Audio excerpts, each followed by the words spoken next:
All right, Gabe, welcome to the Chasing Curiosity pod. Appreciate you coming on, brother. Yeah, dude, I'm pumped to be here. Thanks for having me. Absolutely, man. As we were just mentioning before we recorded here, been a little while since we've caught up. A lot of new has gone on in both our lives, sure. But the main thing in your life is one half of the Default Kings. I've had the other half of Default Kings on previously, Joey.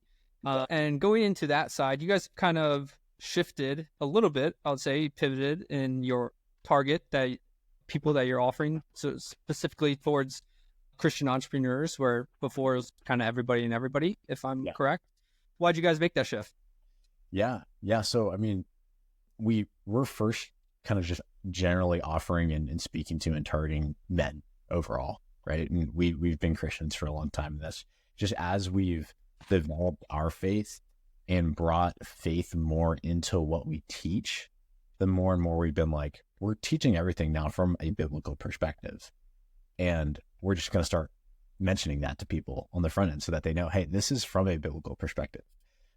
And so, yeah, that was kind of the reason for the shift. It was an evolution over time, really, but it was maybe end of 2023, last 3-ish months of 2023. We were like, we're going to specifically actually let people know we are a Christian company. We teach everything from a biblical perspective now.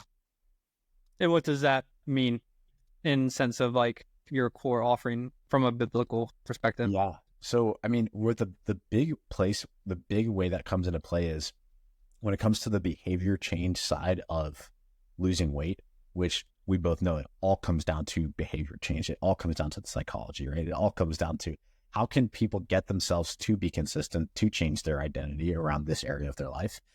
The way that we instruct people and guide people to do that, the lessons we teach come from the Bible, right?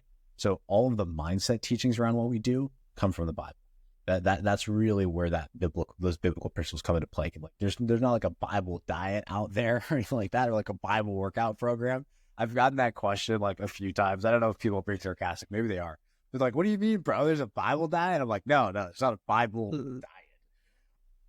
Turn one It's fish just into many. yeah, right. It's just like right, exactly. You eat a bunch of fish, right? But, it's more like, okay, what does the Bible say about why we do what we do and how to change what we do? That's where that comes from. Gotcha. And so did the shift come from, or just like shifting clientele, originally kind of start from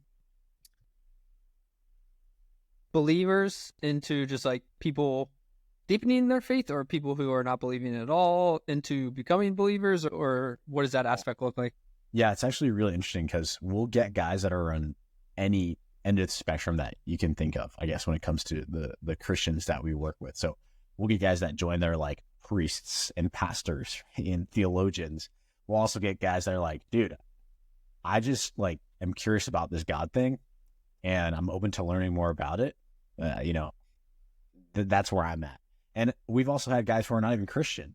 And so that's another question we get sometimes is like, do we have to be Christian and join DK? And the answer is like, no, all are welcome. That's just where we teach from. But we've had guys like this guy Kanan we worked with who lost like 27 pounds. He's a Muslim guy. And he was just like, I value everything that you guys teach, and it worked. So that, we get guys from all over the spectrum, but of course, most of our guys are Christians, are already believers in some way, shape, or form. And wherever they're at in that journey, is totally just wherever they're at, right? And you guys have worked with, was it over 500 guys or so now? Yeah, so the tally at this point is over 600 guys that we've worked with. Saying incredible. What is the like most common theme that you see of why guys struggle? Yeah, so I mean the most common theme that we see why guys struggle is not that they don't know exactly what to do or what not to do per se. Like all humans intuitively know how to lose weight, just intuitively. Like I love to use the analogy of if I took your family and held them hostage and told you have to lose 30 pounds in a month, what would you do? Most people would say I would starve myself and I would do a bunch of running or something like that. Right? People intuitively know that to lose weight, you have to take in less calories in some way, shape, or form, and you have to expend more calories in some way, shape, or form. You have to create the caloric deficit. There's no debating that. There's no arguing it. People can place labels on certain diets. And again, I'm not even talking about like, do I agree with this diet or that diet or this diet? But the only reason any of them work is because they create that caloric deficit, right? And all people inherently know that. But the issue is not that people don't know that, it's that people can't get themselves to stick to it consistently. That's the primary issue. And that's the primary thing that we help people with, which is why we place such an emphasis on, okay, what does the Bible say about what we do, how we behave consistently, right? Versus here's the special fad diet that we came up with. And we're actually very, very opposed to the kind of idea of fad diets. And we don't have like default king's diet or again, the Bible diet, or, it's this one secret food that you're just not eating that we discovered in some tribe in South America or something like that, that if you eat it, the weight's going to melt off. It's more, okay, we need to create a caloric deficit. We need to have some sufficient amount of protein. And how can we do that consistently? That's what it comes down to. Yeah, it is amazing how just the fitness industry in general is still so centered around these miracle pills, because that's what sells. That's what everybody's looking for. The one thing that they're missing out on, despite like deep down, every person knows. To your point of like, there isn't that magic pill out there. Mm-hmm. It just takes consistency, and it's gonna be a little tough for a little while, and you just kind of got to grit through it and build those new habits.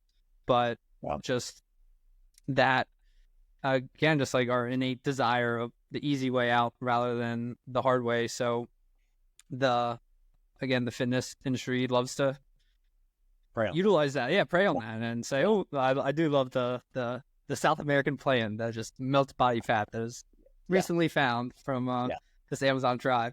Right. This Amazon tribe that, 0% of the population is obese, and just like, it's because they're not eating this overabundance of food that we're all eating. But it's crazy. And it's something that if I'm not careful, I will literally get frustrated over, because this idea of all these fads is what I saw like distracted my dad from what really was the issue growing up. Like it was always, oh, maybe I should try keto. Oh, maybe I should try paleo. Oh, maybe I should try Weight Watchers. Oh, I should try intermittent fasting. And he would try all of those and he'd lose some weight temporarily, but every single time he'd gain the weight back. One time he even went on like this keto retreat where he moved out of the house for 4 weeks, learned all the keto recipes, lived the keto lifestyle. This whole thing was like a big deal, right? I'm sure you can imagine. Like I'm 18, 17 years old. Dad moves out of the house for a month to go learn the keto lifestyle. Comes back down 10 pounds. And what do you think happens?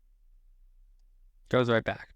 Right. And the worst part was not even that he gained the weight back. It was the fact that when he gained the weight back this time, after losing it and gaining it and losing it and gaining it and losing it and gaining it, he started to fall into this despair of, I guess I just can't lose it. I guess this is just not something that I can figure out. Right. I guess I'm a disappointment in this area.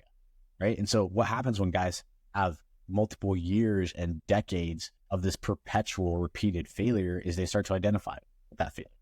When they identify with that failure, they throw the towel, right? Say, I guess this is just not something I'm going to ever succeed at. And then they fall into that pattern of despair where, I'll just take the pill and take the medication and, continue living this way until I one day slowly deteriorate.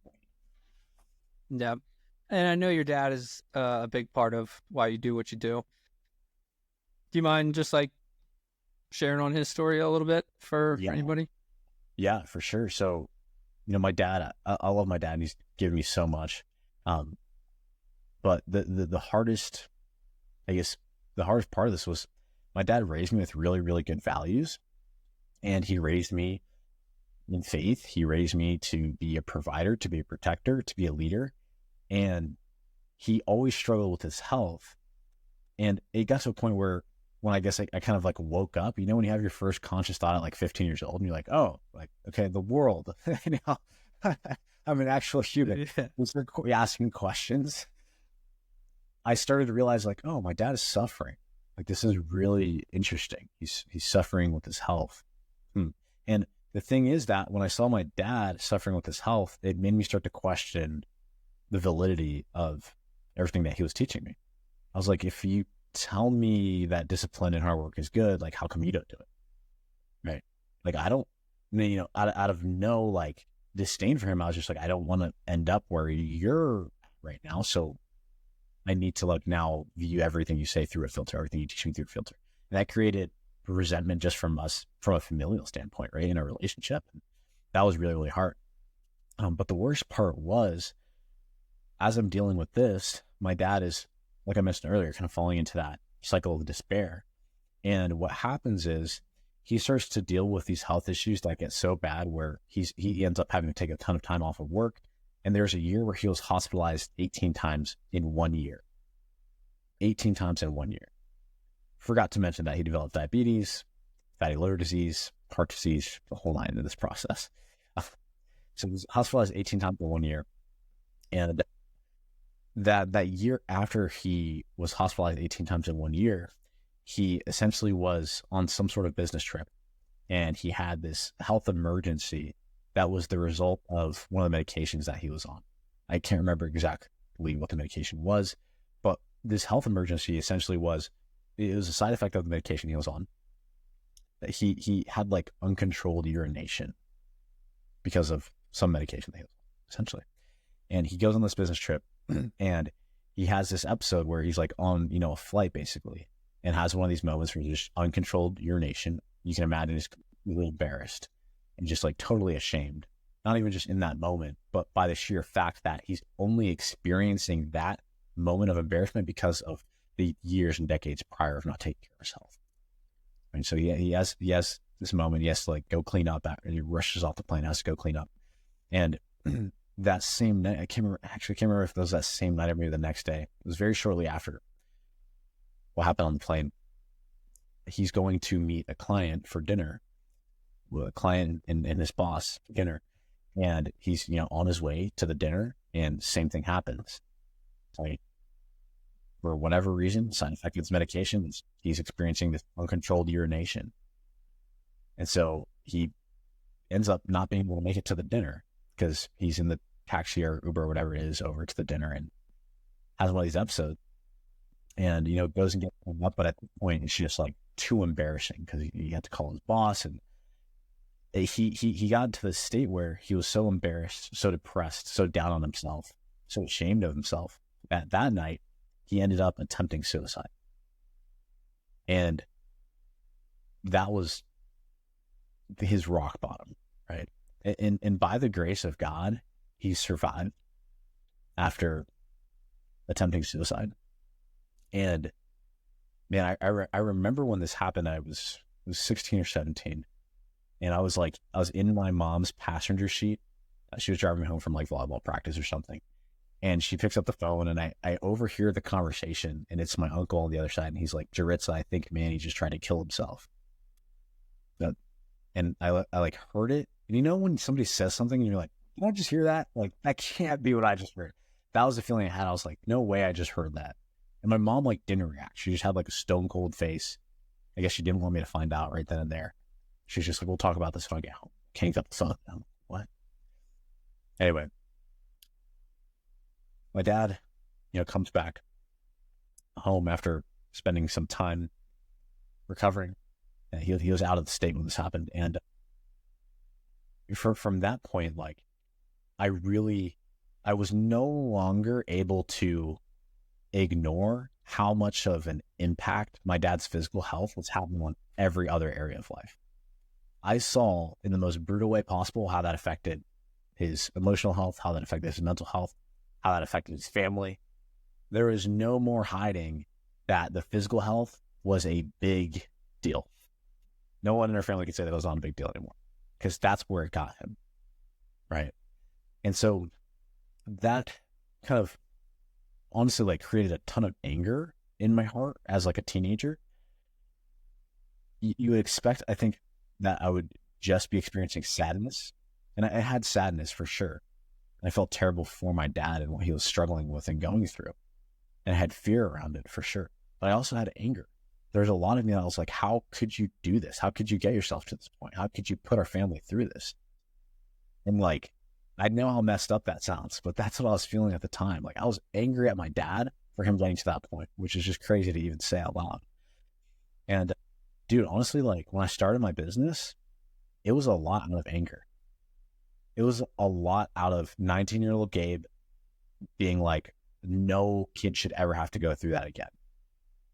So this is what I'm going to do. I'm going to make sure there's not a single fat father in the face of the earth. And it started like that. And yeah, that was, I mean, call it whatever you want. Some people say use anger as fuel. You know, you can use it as fuel for a short period of time, I think, but that wasn't going to be sustainable. And it was leading to me being burnt out. And it just wouldn't work when you think about like, well, if anger is how I'm feeling the growth of my business, like then I'm just, to grow my business, I need to be perpetually angry, which wasn't going to be really sustainable long term. And I actually had a conversation with a mentor once, and he literally called me out. He was talking to me about business. He's like, Gabe, you sound angry. You sound angry. He's like, I can tell you have a lot of resentment towards your father. And I was like, yeah, I do. And well, dude, you need to hang that up on the cross. And if you really want to serve people, you need to give that to Jesus. You need to heal from that. You can't control him. You need to understand that your dad has his own struggles, that he's a person just like you, that he's imperfect, and that he needs Jesus just like you do. And so I started this process of healing the resentment that I had for my father while building DK. And really interestingly, this was just about a year ago to the day, we had this event in Orlando for the guys in DK. And, you know, we did workouts and had talks and just had a great time for a few days here. And I asked my dad if he would speak at this event. Actually, that's not completely true. I was asked to ask my dad if he would speak at this event. So Joey's like, dude, you should get your dad to speak at the event. And I was like, yeah, it sounds like a great idea. Like, but I don't want to ask him. Like, that sounds like it's going to be hard just to ask him and just to have that conversation. Anyway, Joey asked me again like 3 weeks later after I'd, not done it. And he's like, dude, you're going to ask your dad to talk at the event? I was like, yeah, I guess so. So I asked my dad, and I tell him like, hey, Dad, will you speak at the event for the guys, in 4 weeks or whatever it was? And he was like, what the hell do you want me to speak about? And he's like, I'm not like ripped. Like, I'm not fit. Like, what do you want me to talk to them about? And I just told my dad, I just want you to talk to them about how much more you value your health now. Because since the suicide attempt, you can imagine, like, my dad's been on a journey, man, like on a freaking journey when it comes to this stuff. Like, he's better off than he was at his worst. Not 100% perfect yet, like still has work to do. And he'll be the first person to tell you that. Like, he still has work to do. I actually just got off the phone with him and we were talking about what we could do to build out a little program for him, but still has work to do. But one thing's for sure is he values his freaking health now. He knows how important it is. Right? And so I asked him, I was like, just tell the guy, I just want you to talk to the guys about how much more you value your health and why. And so he's like, okay, cool. And so we have this event and we're planning to do it like podcast style, live podcast style. And I didn't have anything planned for this. I was just like, maybe I was afraid. I had resistance towards even doing it in the first place. So I was like, oh my God, I totally procrastinated it, like didn't plan anything. And I remember right before we were about to go up, I like went to the restroom legit 5 minutes before we did this. And my heart was pounding, my palms were sweating. And I was just like, God, like, you do what you will with this conversation. And I kind of thought of like a quick story maybe I can open up the conversation with just to dive in. But that was all I had. So I sat down, opened up with this quick story and we started talking about my dad's life story, about what he goes through. And like midway through this conversation, we get to the point in my dad's life, he mentions he's hospitalized 18 times. And then the next year he falls into this depression. And I kind of like start to sense where he's going with the conversation. Excuse me. And I'm like, no way he's going to go there. No way he's going to go there. No way he's going to talk about his suicide attempt. Not in front of all these people. And an interesting detail here is this. This is actually maybe the most interesting detail. Since my dad's suicide attempt in 2016, we had not spoken about it one time since it happened. Not one time. Not even like when it happened, we spoke about it once, never spoke about it again. We never spoke about it. Not once. So he has a suicide attempt in another state, comes back home, not a word about it. For 6 years. Not a word. My family never spoke about it, like in a very unhealthy way. Pretended like sitting around. Imagine sitting around family dinner. We're just going to pretend dad didn't just attempt suicide last week for 6 years. Never spoke about it once. So my dad's, I'm realizing he's getting to this point in his life story, and I'm like, no way he's about to talk about this. We haven't even talked about it. And I'm just sitting there, and I like start bawling because I'm realizing where he's going with the story, and everybody's like, "Why? Let's keep crying." And my dad, he tells the story of a suicide attempt, and he tells the story of how he's so grateful that like God saved him on that day, and that he's still here. And I just lose it, like ugly crying, dude, just snotting in front of all the guys, just like I couldn't help it. I was just like, just dying. And my little brother, my 16-year-old little brother, is in the crowd too. He's 17 now, but he was 16 at the time. And man, I don't even know if my little brother knew that my dad attempted suicide. I don't think he ever even knew. I don't think he ever knew. I think that's when he found out that happened, because I had never talked about it with my dad or my mom since it happened. My little brother was way smaller at the time. I think that's when my little brother found out, which is just crazy. But we get up and like we have this moment basically where, me and my little brother are hugging my dad, and we're just like, we love you. And it really felt like in that moment, I think just because it was brought to light, like we finally forgave him for that. I finally let that go. And yeah, man, I mean, like, so that was about a year ago again. And since that moment, like there's been so much more peace with our relationship, and he's worked on his health. And again, like it's a work in progress. He's still on the journey. He still has a lot of work to do. He'll be the first to tell you that, but he's no longer in utter despair, right? He's no longer in utter despair, and he's progressing, and he's like, I want to do better. And he's doing what he can, and he's doing better. But yeah, man, that's kind of my dad's story. And dude, it's a massive part of what we do. It's a massive part of what we do. And it's not because I'm looking back at the past necessarily trying to avoid that pain for others, just because that past experience, was so impactful in my life that like now I recognize the reason I was allowed by God to go through that. Everybody goes through everything. Like my story is not any harder than anybody else's. Everybody goes through hard stuff. Everybody, right? And we all ask this question when we go through something hard. We're like, God, why did you allow me to go through that? Like that was really hard. I feel like I could have learned that lesson some other way, right? Like you could have just told me, right? God, you could have just told me health was important. Like you didn't require that. Like, geez. You ask this question of like, why? Not even in an accusatory way. Why, God? But more just like, why did you allow me to go through that? And I know now that it was because he created me to help guys with this. That's what he created me for.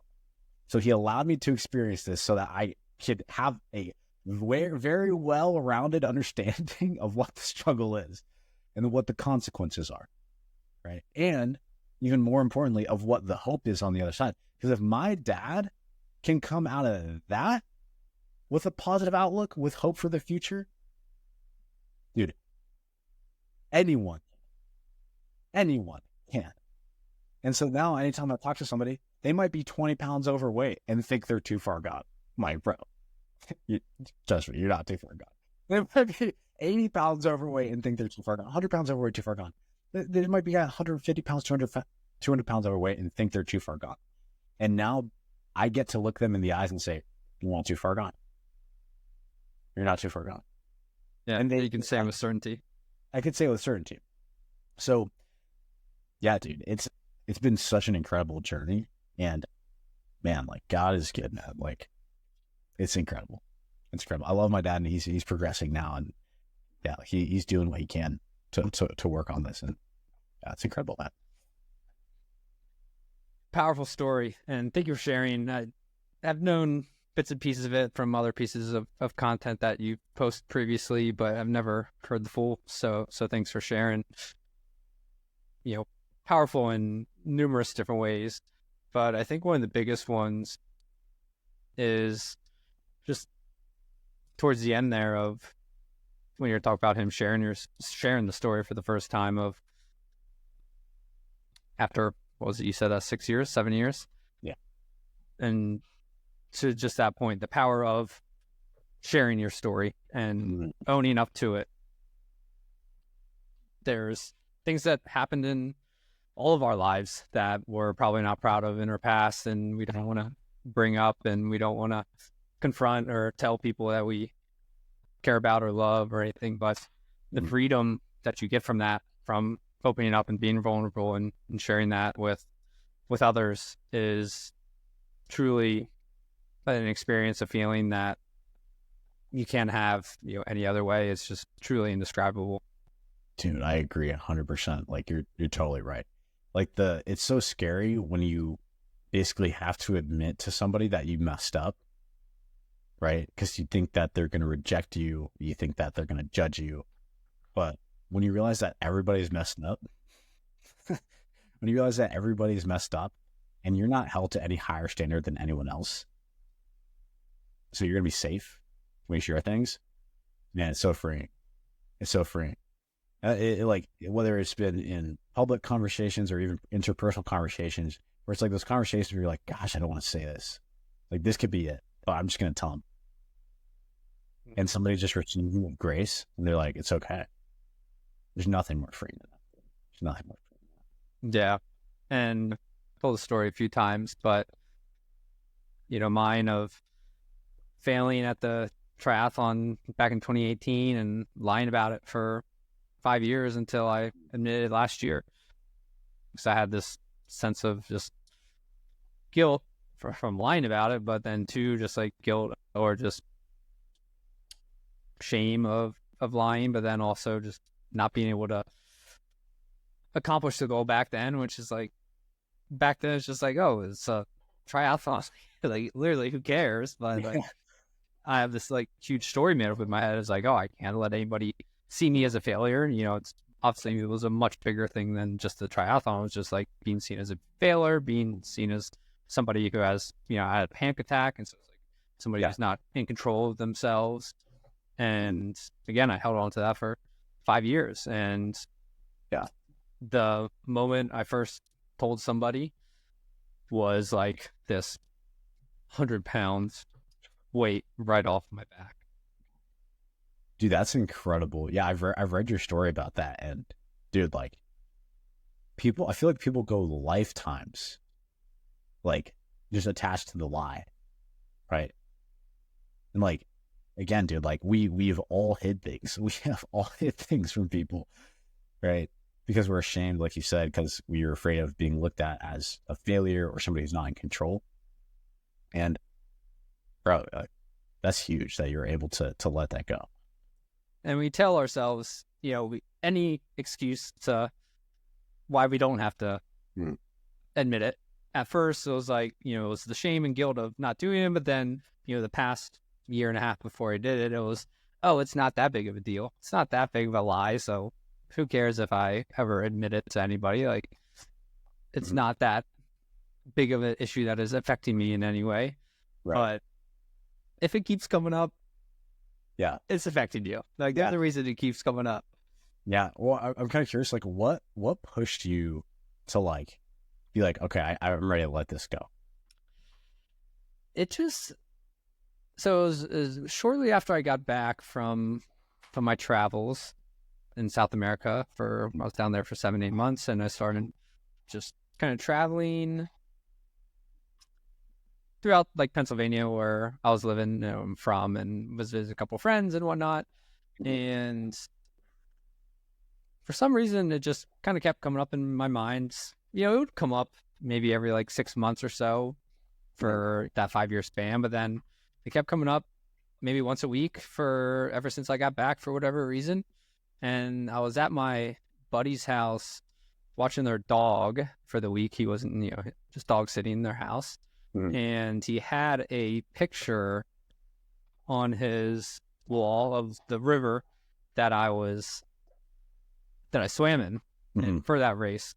Yeah. And it just like kept coming up, and I kept looking at it, and it was just like, enough is enough. Like, if I'm like, at this point, I'm trying to be a good influence on other people in my life, but also like posting content and trying to be authentic as possible. It's like, if I'm trying to be this authentic person in my life and way beyond just like content, just being a man of honor, of integrity, like I need to tell somebody about this at least. And it was just kind of like, enough is enough. Like, face the facts at this point and own up to it. Mm. And so it just was just like spoiled over. And it's like, dude, if not now, then when? And like, what are you waiting for? And so it was just a moment of like, as soon as I decided I was going to do it, literally that minute I called the first person I called, who was Ryan Dreyer, my endurance coach, because I didn't want to just admit it. I wanted to like use it as a propellant to achieve something and like kind of redeem myself in a way. Yeah. And so I signed up for that 70.3 Ironman and used that as fuel for it. But yeah, it's just like I said, like for the past year and a half, it's the thing that, you know, you tell yourself, oh, it's not that big of a deal. Oh, I don't need to change that. Oh, I don't need to admit that. Mm. And those are usually the things that you need to change or admit the most. Yeah. Yeah. Amen, dude. Amen. Yeah, that's hard. That's really, really hard. And that's also that you like came to that point where you're just like, nope, this ain't who I am. I'm the guy who has integrity. So I need to let this go. And I love the redemption story on the other side of it too. Yeah, I feel like, I don't know, man. Like, it seems like when we keep secrets like that, and like I have a few different cases that can come up for me in my life. But I remember there's one case where I like admitted basically anything I'd ever done wrong, any lie I've ever told. I remember it was maybe about a year ago, exactly today. Also, actually, maybe a little bit less than a year. But I sat down and I sat down with Joey, and Joey and we did this together. This is actually super interesting, super intimate, super wholesome. We're straight, I promise. If you listen to this story, we're not like, it's not romantic. But we sat down and we did this exercise where, bro, we literally sat on our couch and like put our phones in a different room, and we spent maybe 30 to 45 minutes doing like a self-forgiveness exercise where we both of us literally sat down and wrote everything we had ever done wrong in life at that point, individually, and on like a piece of paper in a journal, right? We wrote, and you write. And the interesting thing, if you ever do this, I highly recommend this for anybody. You can do it for other people or for even yourself, but we were doing it on ourselves. Anything that you have ever done to hurt yourself, okay? And you can do it again. Anything anyone's ever done to hurt you. And when you're doing this, man, like you're writing, and the big things come to mind first, right? Like, oh, when I did this, when I mismanaged this, when I lied here, when I blah, blah, blah, right? You're going to get to a point on that page, like maybe halfway down, where your pen stops and you're like, oh, I can't really think of anything. Maybe that's it. And then that's like your subconscious mind suppressing the thing that you're afraid to confront and admit, right? That deep, dark corner of your soul that you've been suppressing for years. Well, I guess there's nothing there. And then it comes up. That thing, like that lie, that painful moment, that trauma comes up. As soon as your pen stops, it's going to come up as long as you sit there. And when that comes up, it comes up. It might be the first time you confronted it since it happened. And so anyway, it's a really powerful exercise. We do this exercise together, and I just do everything. We must have been there for 40 minutes writing stuff down. And I remember and we read it to each other. Here's everything I've ever lied about, everything I've ever done wrong, every time I've ever cheated myself, every time I've hurt someone else, anything I've ever done to hurt myself. And I remember just, bro, like I was telling him every deep, dark secret that you can imagine. I just like run it to him. Bro, it was so freeing. Because now I have this friend, this battle partner, this comrade who I'm like, he knows everything about me. He knows all of my weaknesses. He knows all of my strengths. There's nothing I have to hide from him. There's no insecurity. It's just like And if you know me and everything I've done wrong, and you still want to do business with me, and you still want to be my friend, I know you love me. I know you love me. That is just the most freeing thing in the world. It's the most freeing thing in the world. I've done similar things with my girlfriend, where I'm just like, here's everything I've ever done wrong. Before I met you, everything I ever lied about, everything I ever did wrong. You still love me? That you really love me then. You really love me then. And I feel like when we carry these lies into relationships, again, like I in a romantic relationship, business partnership, whatever it may be, just a friend, we like subconsciously know this person doesn't really love me for truly who I am, because they don't even really know truly who I am. And so you don't even get to experience the love you want when we hold the lie, because we think if I hold the lie, they'll get the love. I'll get their approval. But you don't even get to experience the love you want, because you know they don't really love all of you when you wanted to. Dude, it's so powerful, bro. I need a couple pages for all the stuff I'll be writing down, though. I guess it took me a couple pages, man. Throw the phone in another room, get some water, like, plan it out for 45 minutes at least. Dude, and, so here, I forgot to mention the second half of this, though. This is probably the most important part, actually. After we did the self-forgiveness, after we wrote down everything we did to hurt, that hurt us, I've done this for people in my life too. Sit there and maybe get into prayer or just meditation and think about it. And then the next step is you do the same thing, but everything you've ever done that you can thank yourself for. Everything I ever did that I thank myself for. That's where the healing happens. I'm like, here's everything Gabe did that hurt him, that created all his pain and trauma. Take a few minutes. Here's everything Gabe did that I'm thankful Gabe did. And that list is just as long, if not longer. And man, when you can thank yourself after, staring yourself in the face and realizing what you've done to hurt yourself, that's powerful stuff. Yeah, that's incredible. I said definitely will be doing that, because it's obviously so easy to point at ourselves for all of our wrongdoings and things that we've done to hurt ourselves or hurt others, where unless you're just a completely terrible person, like that other list is going to be just good, but it's just like something that we never think about or latch onto, because just, for that reason, our mind latches onto, what is it, like 8 out of 10 thoughts are negative, or 7 out of 10 thoughts are negative, just because that's what we do. And so we never give ourselves that grace or give ourselves that kind of pat on the back for all the good we have done in our lives and all the times we have shown up for ourselves. And so it's easy to get down on ourselves without actually picking ourselves back up. And so I think that second half is super important. Yeah.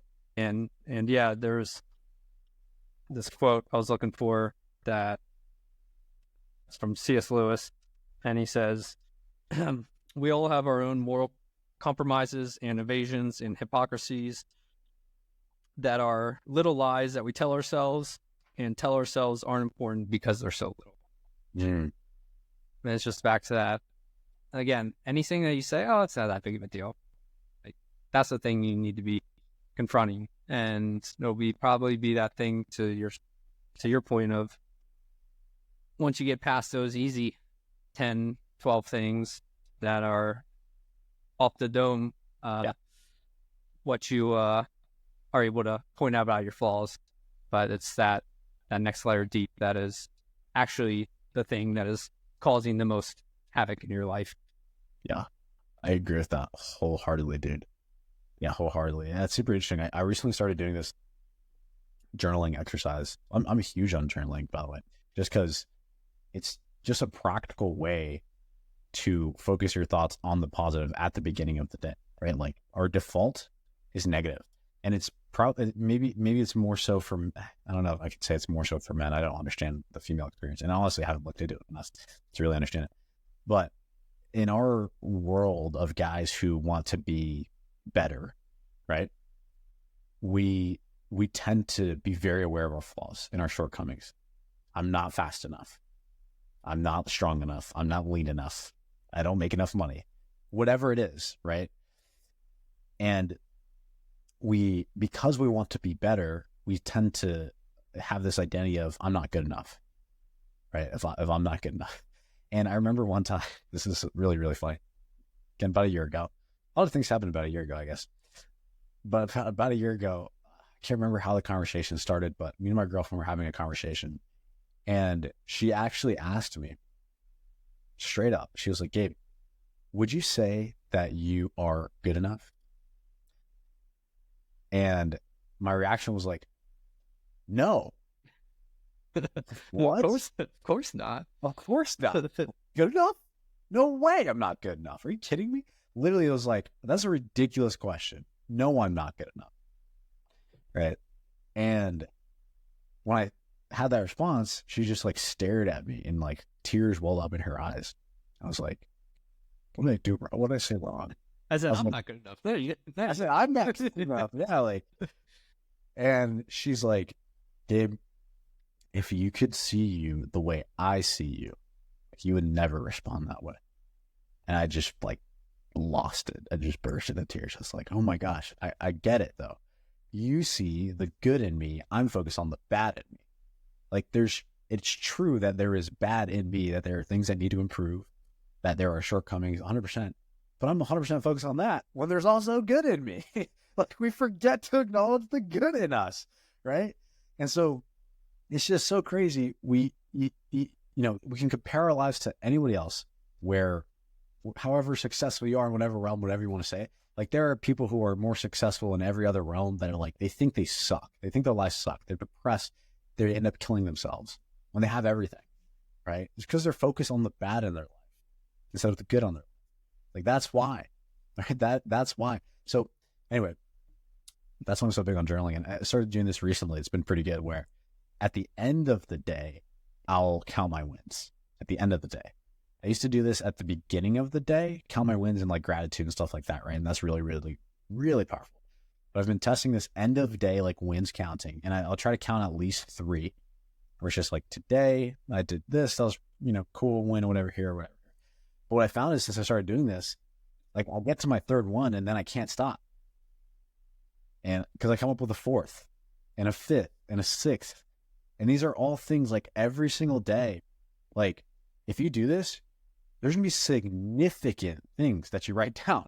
It's not like it's not like got out of bed today, like, put on my shoes to brush. No, it's like I accomplished a big thing here today. Something I used to dream about and pray about every day.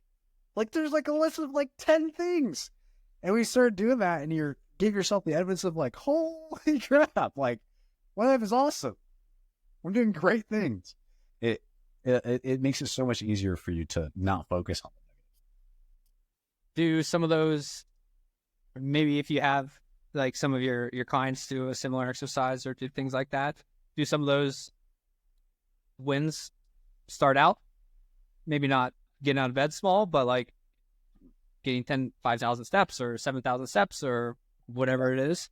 Yeah, 100%. And I think it depends on what frame we're looking at it through. So like, for a client, the only way they're going to think their win is a small win is if they're comparing it to somebody who's ahead of them. Well, a client, when they first start out, might be like, it's nothing crazy, but, I lost like 4 pounds or whatever. And it's not much. I'm like, bro, 4 weeks ago, you were eating freaking Twinkies. Like, regardless, you're measuring it against somebody who's lost 50 pounds. Sure. Well, you got 180 turnaround. You made a commitment to yourself. You decided you cut yourself off from any other possibility other than being lean, healthy, fit, follower, disciplined example for your loved ones. That's a huge win. So, yeah, their wins are different. They're always different for different people, right? Like our business wins, you compare it to a business win of $1 billion company. If you compare it to that, it's nothing. But that doesn't mean it can't be world changing for us. So, yeah, they'll start off with wherever they're at. It might be they walked their first 5,000 step day in a year. It might be they lost their first 5 pounds. It's not always this big, I lost 50 pounds or whatever it may be. But if they can view it, they can choose to view it as a big win. They can choose to view it as a big win. And like the utility of this is not actually how like objectively big the win is. It's just how it makes you feel. Like we do things based on how we feel. Like if we feel like it, we will do something. That's how the human mind operates. We don't do things based off of logic. We like act on emotion, justify off logic is how I say it. So if you can just make yourself feel like a winner, you will win more. You will win more. And you'll eventually, if you're playing the comparison game, which really you're just winning your own race in every area of life, yeah, you'll start beating people, I guess you could say. But if you just make yourself feel like a winner, you will win more. Like, so that's the big idea I give to them there where, yeah, we do have them do a daily journaling practice, which is I start out with their goals and then inputs for their goals. Then they do gratitude, which is like wins and anything else they're appreciative of. And then they finish off with just their identity, which is like, who is it that I want to be? Who is it that I feel like God's calling me to be? Just their constant reminder of that. It is funny how we all love to diminish our own accolades or our own stories. And I think this was something I talked with Joey on his episode of just that we all to that point are just like 5 pounds. It's like, oh, it's 5 pounds. It's not that big of a deal. But like, no, dude, like 5 pounds is massive. If you're like, that's your goal. Like that's 5 pounds than you were a week ago or 2 weeks ago, whatever it is. It's just when it comes to somebody else, you'd probably be like super excited for them. Like, oh, that's amazing. Congrats, 5 pounds. But when it comes to ourselves, we're like, 5 pounds. Not that big. 100%. It's interesting. It's like, imagine if like you completed the 70.3 and when people ask you about it, you're just like, yeah, it's just 70.3. It's just a half Ironman.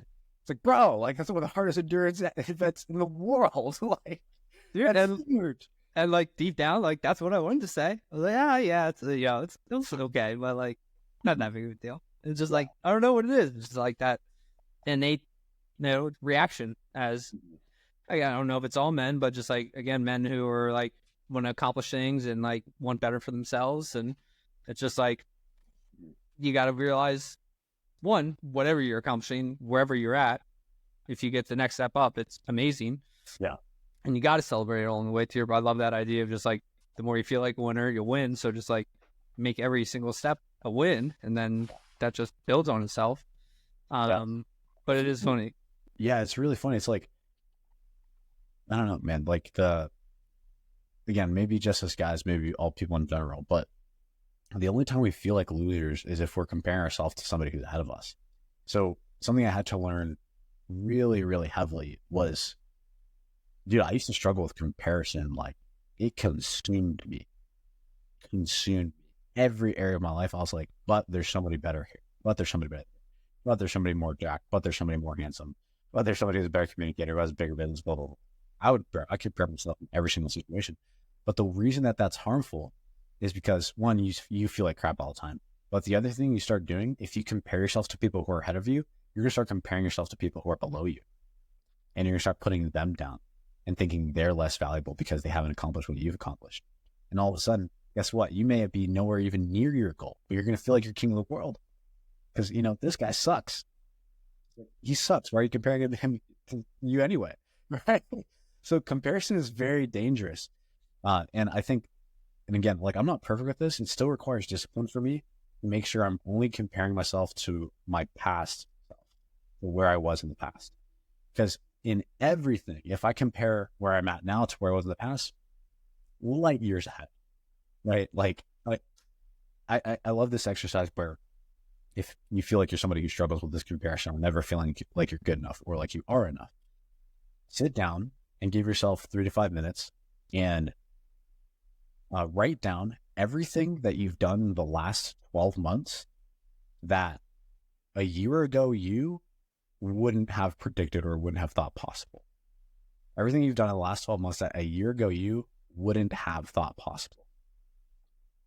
And if you do that, like you'll probably come up with a few things where you're like, yeah, a year ago I wasn't even thinking about this. And I did it. Right? Like I wonder, I'm actually kind of curious. A year ago, were you thinking about the Ironman? No, not at this point. You weren't even thinking about doing an Ironman a year ago. You weren't even thinking about it. And you completed a freaking 70.3 Ironman. That's insane. So there's so many other areas where that will come up. I'm so glad that fit the timeline, by the way. Yeah. That's like, actually, yeah, I'd be like, what about 13 months ago? But, the point is that when we compare ourselves only to our past self, we don't even have to go that far back. We underestimate how much we transform within a very short period of time. But, if I'm looking at the dude, if you're looking at the dude's championship world, Ironman championship, right, you'd be like, oh yeah, I suck compared to that guy. You weren't even conceiving the idea of doing an Ironman a year ago, right? So yeah, that's a really powerful exercise if you struggle with not feeling good enough. Just look back on the last year. What have you done that a year ago you wouldn't have thought possible? Love that. Well, Gabe, this was awesome conversation, man. Went completely different way than I thought it was going to go, and that's always the best sign of a great episode. So I appreciate you coming on, brother. My final question that I ask everybody is, what is your why? Why do you do what you do? I love that question. I do what I do because God created me to show men the blessings he has for them on the other side of better health. That's why I do what I do. I love that. And I want to say, or add on, just say, most men, most people can't even begin to truly understand what all that entails. Yeah. Because once you get your health in line, it's a completely different world of opportunities. That's so true. That is so true. I know we're supposed to wrap up, but that's such a banger point that one of the biggest issues I see, this is deep. This right here, want to go deep when it comes to health and fitness, why people struggle. This is deep.